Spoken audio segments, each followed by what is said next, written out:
TJ Lateef passed test number 1, but test number 2 is a much bigger beast.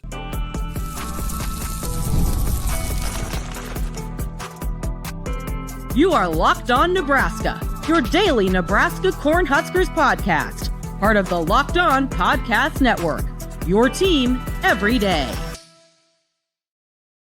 Hello, and thanks for making Locked On Nebraska your first listen every day. We are free and available wherever you get podcasts and on YouTube, part of the Locked On Podcast Network, now the #1 sports podcast network, your team every day. And this episode is brought to you by FanDuel. Right now, new customers can bet just $5, and if your bet wins, you'll get $300 in bonus bets to use across the app. Download FanDuel today.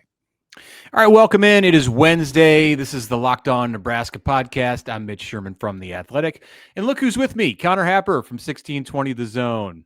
Yeah, I apologize. I think technical difficulties. I will take the blame on that one, but it's good to be back. Let's talk some football. I definitely missed you. The technical aspects of doing the show by myself threw me off a bit. I hope everybody made it through the show on Tuesday, the solo show, as Connor was having technical difficulties. We are going to talk today about what happened on Tuesday in Lincoln with media availabilities. We heard from both of the coordinators, the offensive and defensive coordinators, Dana Holgorsen and John Butler. We'll start here with Holgorsen. So it's a big week for TJ Lateef. The true freshman QB has been flying under the radar a bit. He doesn't drive media conversation quite like Dylan Raiola. Lateef gets to skip the Tuesday interview sessions because he scheduled class for that time, not expecting that he would be needed to address the media over the noon hour on Tuesdays of game weeks. So we're not hearing as much about him. He was not there on Tuesday at the Hawks Center where interviews were conducted, but several of his teammates stepped to the podium and offered glowing reviews on Lateef's first performance as a starting quarterback at Nebraska. Rocco Spindler, Sia Wright on the defensive side, Luke Lindenmeyer, all happy with how he has been handling his business, not just a week ago Saturday night, but how he's been handling his business through the bye and at these practice sessions with teammates. Yeah, it's funny. I mean, I feel like this is obviously the major story going on with Nebraska football right now. And it's really been, under talked about. And maybe that's just because of, like you said, that's kind of who he is. He's sort of understated. He's kind of a cool customer. And I guess there's also the first game was against UCLA. So now the heat gets turned up a little bit. But he, as I said in the cold open, I mean, he really, really passed that test, and they got everything that they needed to out of him in game one. So I guess this is, if that was the first one, then this is the midterm, and the Iowa game's the final or something like that. And they get just increasingly harder as they go. But what we've seen so far from him is that he can, he can handle this, which is obviously a really, really good start. The first thing you look for in freshman quarterbacks is all right, can they mentally sort of process all of this? And so far so good for Lateef. And it sounds like that's the case from the perspective of his coaches and his teammates as well. Yeah, I was having a conversation on Tuesday about Lateef and what the value of this week might be for him, and last week what that might have been. And immediately I went to, well, he can watch the film. Now he's got 4 quarters of real action starting 0-0 in a 0-0 game to assess. And you hear it said with teams, I think it's also true of players, that you can make your biggest jump from week 1 to week 2. And then I thought, well, Lateef did just about everything right in the first game. Even the passes that he missed were not put in harm's way. It's kind of funny because I've heard it the other way for young quarterbacks stepping in. I think there is the concern, at least a little bit, of, all right, you got this really stable base underneath you. You don't want to go into the second game, thinking that you can handle thinking, all right, I mastered this, I got this, and oftentimes you see young quarterbacks in their second game or in their third game, they start to think too much and the process gets a little bit slower.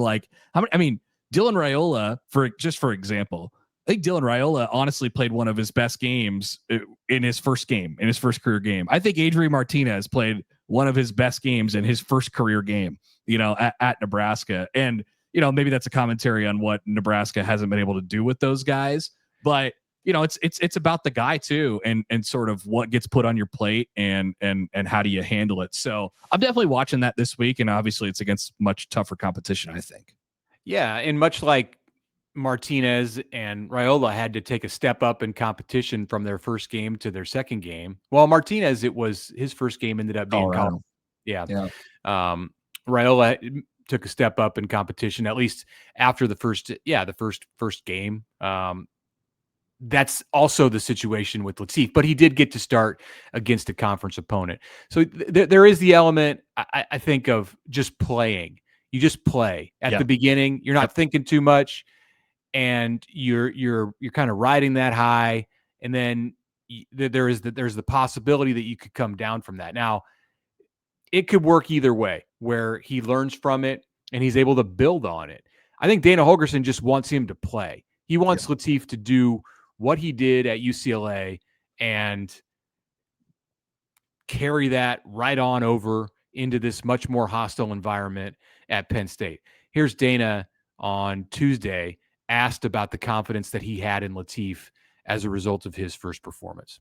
If we've practiced it and it looks good, I don't flinch. We just call it. That's worked in practice, and so I felt like I was going to work there. There's a couple of plays that I called on that 4-minute drive, which we executed pretty dang good too. Our 7th drive of the game, which get used to those games. The next 2 games are going to be like that too, where they're low possession games.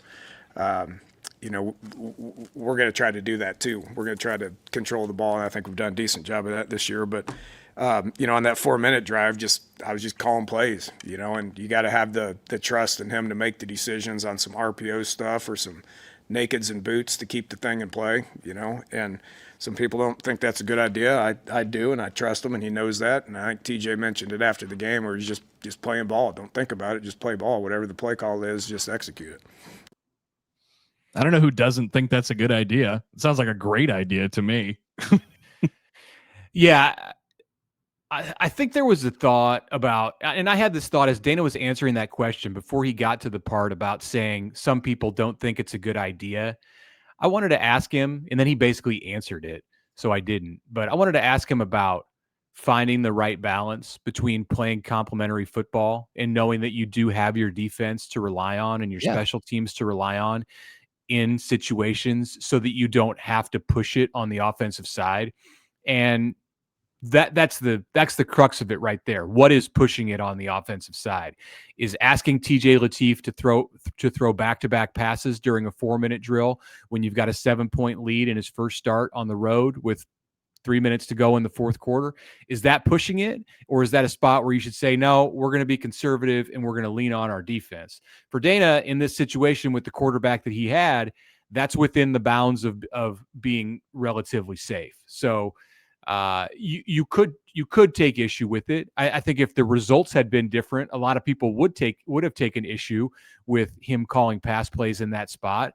But you have to also look at what Nebraska was dealing with on the other side of the ball. And there was a quarterback out there, by the way, who was playing with a concussion. We haven't talked about that at all this week, but Nico Iamaleava was playing with a concussion in the Nebraska game. We discovered when the Bruins went to Ohio State last Saturday, and he did not play because of a concussion suffered in the Nebraska game.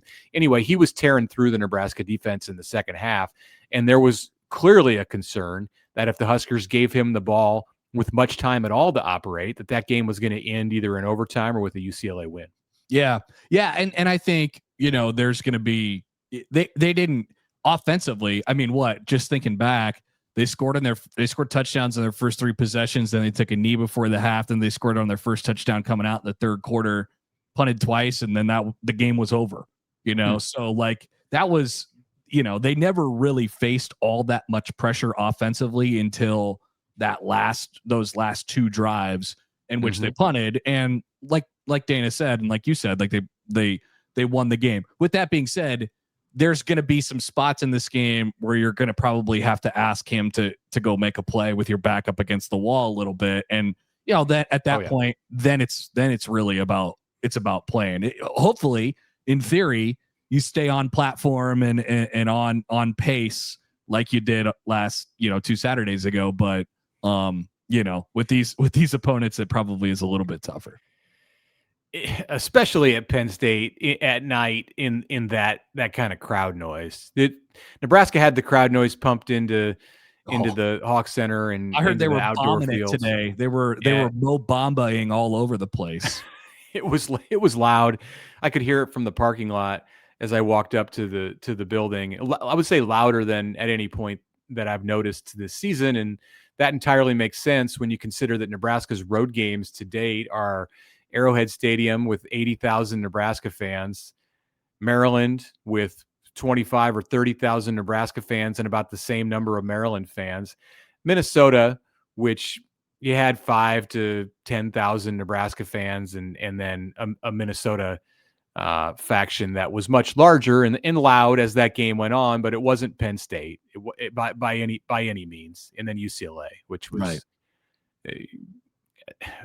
a Nebraska home game in California style. Yeah, it's a different challenge, that's for sure. So yeah, I mean, I love what they gave him. I love what they put on his plate for UCLA, and I think they'll try to put the same things on the plate for Penn State. But yeah, there's going to be a time where he's going to probably have to go make some plays for him, and we'll see what that looks like.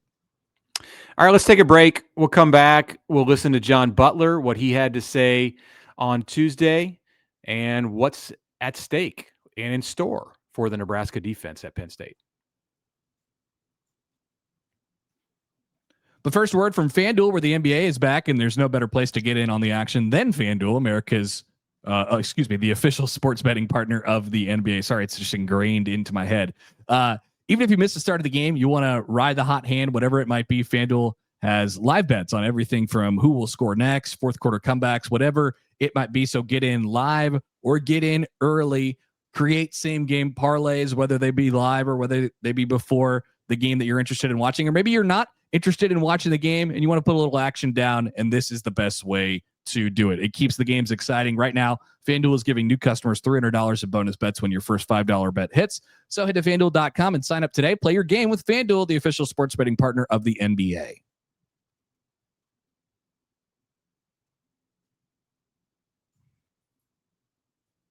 All right, welcome back. Connor Happer, Mitch Sherman with you here on the Locked On Nebraska podcast, part of the Locked On Podcast Network, the #1 sports podcast network. All right, defensively, it all is baked into the equation now for Nebraska, who we talked about this before. Maybe they have a little bit clearer of an identity now with TJ Lateef at quarterback, and that means your defense is going to have to be every bit as good as you think it can be.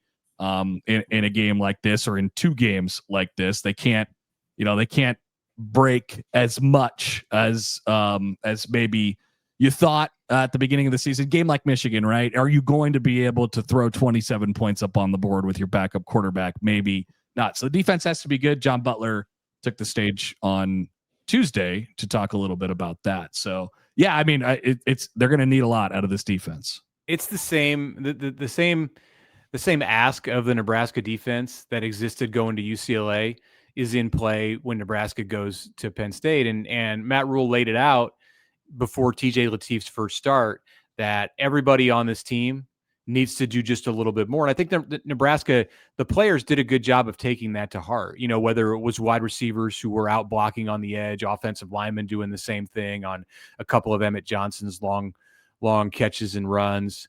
And then the defensive side too, players being cognizant that more was needed of them because they had a true freshman at quarterback. And that's very much in play as Nebraska goes to Penn State on Saturday night. And the big place that it's in play is in defending the run. This is what I talked about for the majority of the episode that you missed on Tuesday is that Penn State, you talk about Nebraska finding an identity a little bit offensively with Lateef. Penn State has found an identity, or at least has found its desired style of play after being lost for a bit this season when Drew Aller went down. And that is to run the football. That was to run the football in the fourth quarter against Indiana, and it nearly got Penn State a victory at home against the second-ranked Hoosiers a couple of weeks ago. And it was most definitely to run the football when the Nittany Lions went on the road to Michigan State. 50 rushing attempts, just 13 throws for Grunkmeyer, the redshirt freshman quarterback. So they're going to do that coming back. I talked about it yesterday. Matt Rule talked about it in his Monday press conference. And then here's what John Butler had to say about that subject on Tuesday in front of the media. Talk to the team and talk to the coaches. You got to find a way or make a way. I mean, that's ultimately what this is. It's a great challenge for us.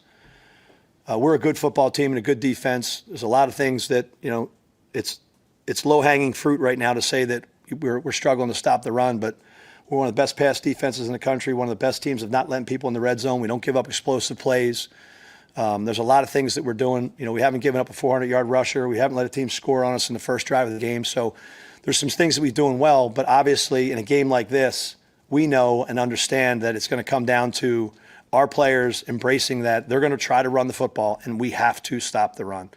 And that means by any means necessary. If that means me going out there as the 12th guy to make the tackle, I'll do that. But, that's just what it's going to take. That's how we're preparing. We understand the challenge ahead, but this is November football, man. This is what you live for. If you're playing at this level, you want to play in a game like this that, hey, they know they're going to run it. We know they're going to run it. And it's like the good old days of high school football when you got to stop the run. Now, was he saying that he was willing to go out there and make a tackle, or the figurative 12th man, whoever's next up, goes to make the tackle? I think John wants to go out and make a tackle. That's what he was saying right there, which would be a penalty. But he's making it clear that Nebraska is not going to hold back. Like, they're not going to get beat by playing a conservative style on the defensive side. And while the rule of football, maybe Nebraska has defied this somewhat with its defensive play this season, is that it's quicker to get beat through the air with big plays than it is on the ground with big plays. I think Nebraska's willing to say, well, if that's what Penn State's going to have to do. They may give some things up with the pass defense in order to sell out and stop the run on Saturday night. And if Grunkmeyer and his receivers and tight ends can go out there and hit some big plays in the passing game, which Nebraska has not given up at all this season, and that's how Nebraska loses this game, then so be it. Yeah, I think that's absolutely the right way to play it. Like, you're challenging the backup quarterback to say, all right, if you could beat our coverage on the outside one-on-one and it's tight, then you can have it.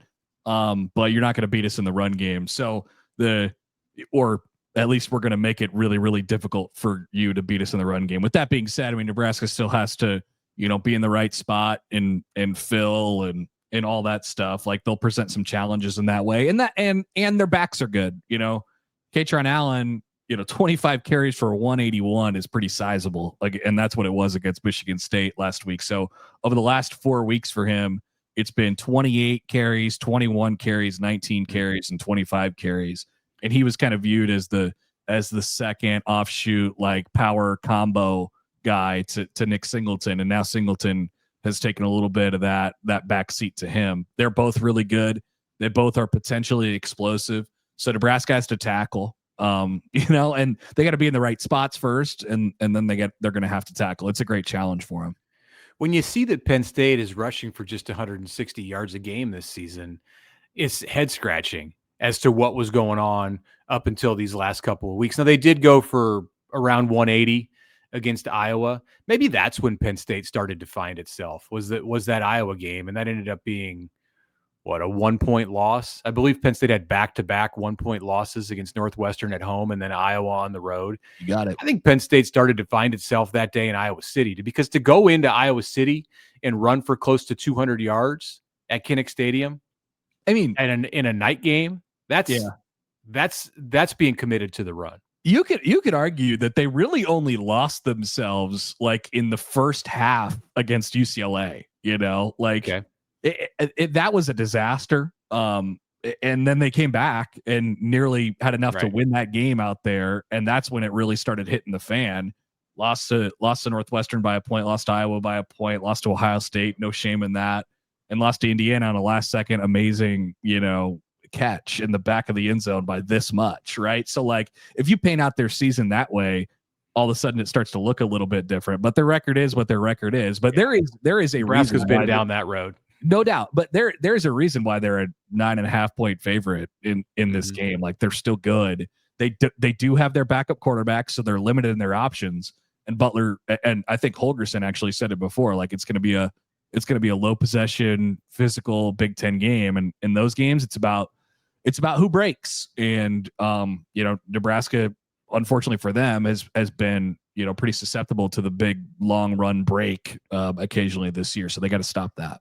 This is an instance where I don't squint my eyes for 1 second at the comments from Holgorsen in this case, but Matt Rule has said it repeatedly that they expect this to be a low possession game that goes into the fourth quarter. Like that's the best case scenario for Nebraska. There isn't really a situation in this game. The only team to run away from Penn State was Ohio State, and the Buckeyes did it in Columbus in the second half of that game. Like that's not a reality for the way that this game can unfold. The path to victory for Nebraska is to muck this up, is to take Emmett Johnson and ride him and hope that TJ Lateef makes some plays and they can be a more physical team than what we've seen in just about any game this season, hang with Penn State and win it in the fourth quarter because they're ultimately coached better and execute better and do something in special teams or get a big turnover at the right time. I mean, we say this and it sounds like what you might lay out for the recipe when Nebraska's played Ohio State or Michigan in the last few years. And I don't mean to make this a situation where I expect Penn State to go out and win by 40. That's not it at all. That's not the team that Penn State has been this year. They're very talented and they have a formula baked into that team, especially at night in that stadium. That's going to cause, that can and likely will cause a lot of problems for Nebraska. There is an added, like, maybe if this, then this, like, given their record and given that they need both of these wins to get to a bowl game at the end of the season, which I don't even know if you ask any of their players, like if that's worth fighting. Do they want to go to a bowl game? Right. Exactly. Probably do. Yeah. So the added element is if you get them, early, will they break? Right. You could there's a lot of stuff going on mentally. I'm sure with the team that was supposed to win the national championship or be in the position to do so.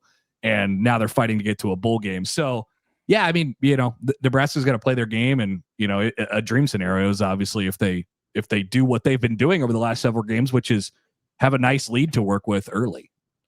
Yeah, we've seen that once or twice in all of the recent Nebraska history, where there were teams that were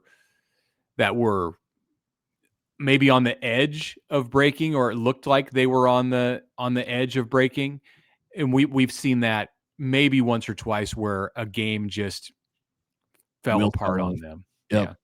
Yeah. It doesn't happen real often, but you can always hold out hope that that'll be Penn State on Saturday night. Yep. So there's a lot that goes into this, but it's obviously a big challenge for Nebraska, both offensively and defensively. When we return, let's talk a little bit about Emmett Johnson and a couple more notes from Tuesday after this. A word right now from Game Time. You may have noticed the end of the college football season is near, and that means there are rivalry games. The tailgates are amping up. The energy in the stands is getting high. There's just nothing like it in this sport. But let's be real. Actually getting tickets can sometimes feel like more of a battle than the game itself. You deal with endless queues, hidden fees, prices that jump at checkout. That's why I recommend and use myself Game Time. It's the app that gives the advantage back to the fans. The easiest way to score last-minute tickets at the best prices with no surprise fees. What you see is what you pay. The app makes it easy to take advantage of zone deals. Try that out with zone deals. You pick the section, Game Time picks the seats, and then you save money. So take the guesswork out of buying college football tickets with Game Time. Download the app, create an account, and use the code LOCKEDONCollege for $20 off your first purchase. Terms apply. Again, that's promo code LOCKEDONCollege. Download Game Time today.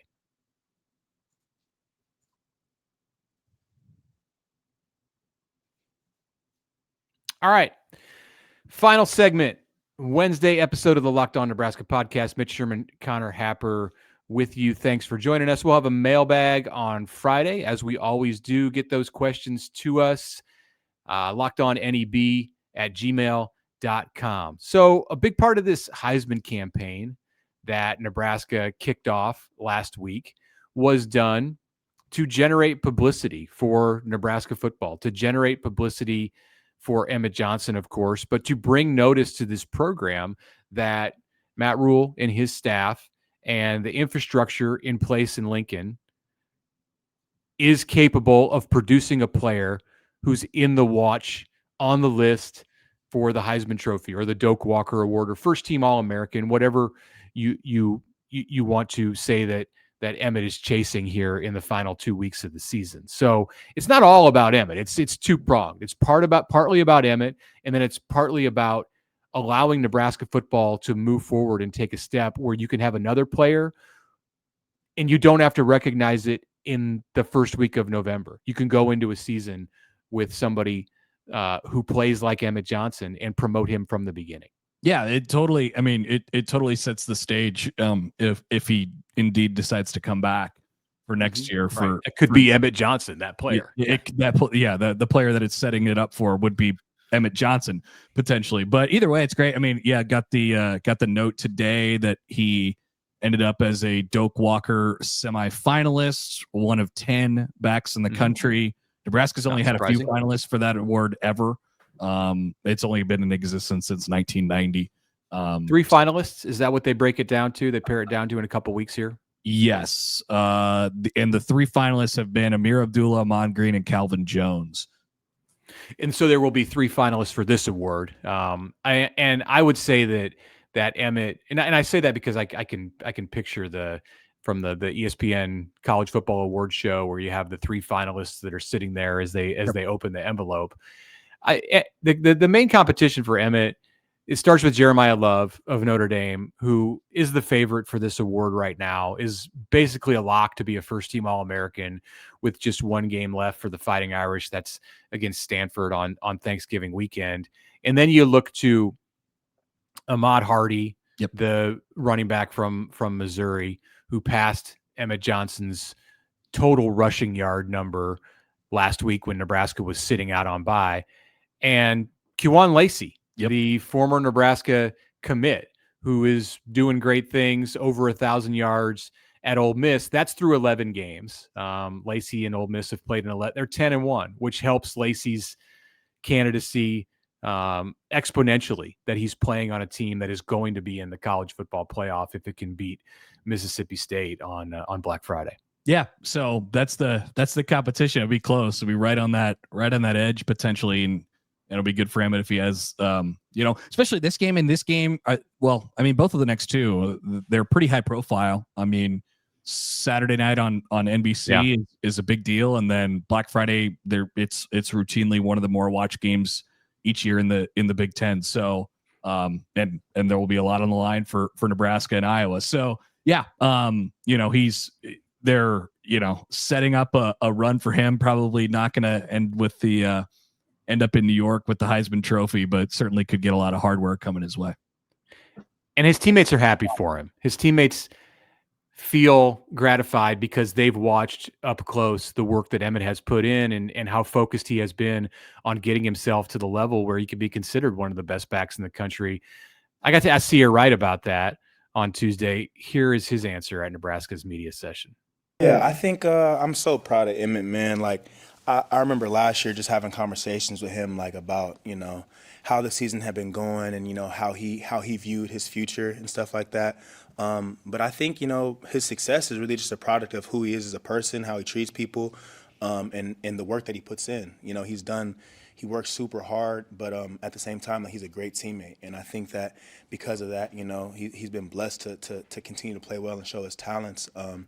And yeah, I mean, Emmett's just a great dude, man. I'm excited. And, it's been cool to see how well he's been doing because, like, I remember even, like, in the spring, like, he had a list of, like, the top running backs. And, like, I remember, I don't think his name was on there. You know what I'm saying? So, like, he was looking at that all the time. And it, it's paid off. A lot of times. Sorry, go ahead. Sear Wright has turned into the external and internal, I think, spokesperson for the Nebraska football team when it comes to player representation. He was asked not just about Emmett Johnson, but about TJ Lateef, and it doesn't even have to be on the defensive side of the ball at this point to lob that question at Sierra Wright. Yeah, he's turned himself into a pretty strong leader on the team, no doubt about that. I was gonna say, like, a lot of the times when you get down to the end of this, it's good that they're doing this sort of publicity thing because it helps gets his story out there. But I wonder if they want to like highlight, hey, this guy was a not really recruited guy, and That's a fine line to walk. Didn't get offered by his home school where he wanted to go, and kind of just hung around on the depth chart. Nobody really thought of him. I mean, this is going into last season. Nobody was really thinking about Emmett Johnson until toward the end. So I don't know how you spin that into like a positive, but it is a great story.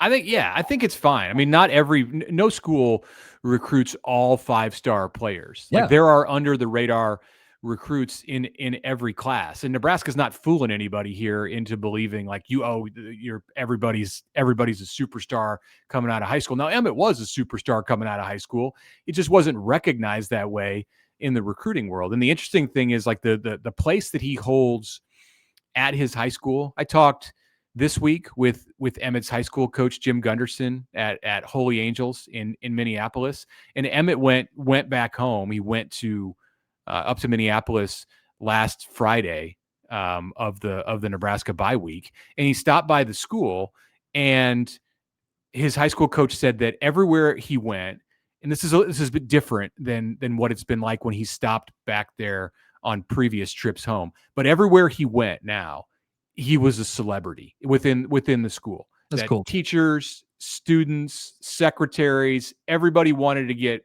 a picture with Emmett, an autograph of football, whatever it might be. And it's of course gratifying for his high school coaches and former teammates to see him in that role back home. But it means a lot to his Nebraska teammates and the Nebraska coaches who've been around him for the past 3 years. Yeah, we always knew he was that type of guy, like that type of personality. Yeah. Just hadn't seen the running back part until toward the end of last year, or at least, he finally was getting the carries that would allow him to kind of show that off. And he's taken everything and added to his game, and obviously added to it statistically. He's almost certainly going to be a first team All Big Ten. And even that is quite an accomplishment, considering that Nebraska has not had a first team All Big Ten selection by the coaches or media since Austin Allen, the tight end, in 2021. 4 years. Yeah. And it goes to your point from before, like you don't get those recognitions when you are sitting there with 4 and 5 wins on the season, which is where Nebraska's been at. So he's doing it on what's going to end up being a pretty solid team, I think, as well. So yeah, he's pretty much a lock for that, and he deserves it. All right, let's wrap this thing up. That's all for a recap on Tuesday in Lincoln. We'll be back on Thursday with more from Nebraska Penn State week. We'll look a little bit around the country and around the Big Ten at what's going on this weekend in college football. And then, as mentioned, we'll be back on Friday with the mailbag. You can get us those questions at lockedonneb@gmail.com. Thanks for making Locked On Nebraska your first listen today. For your second listen, check out Locked On Big Ten. Craig is there to break down the most exciting conference in college sports. Find Locked On Big Ten on YouTube or wherever you listen to podcasts. Part of the Locked On Podcast Network, your team every day.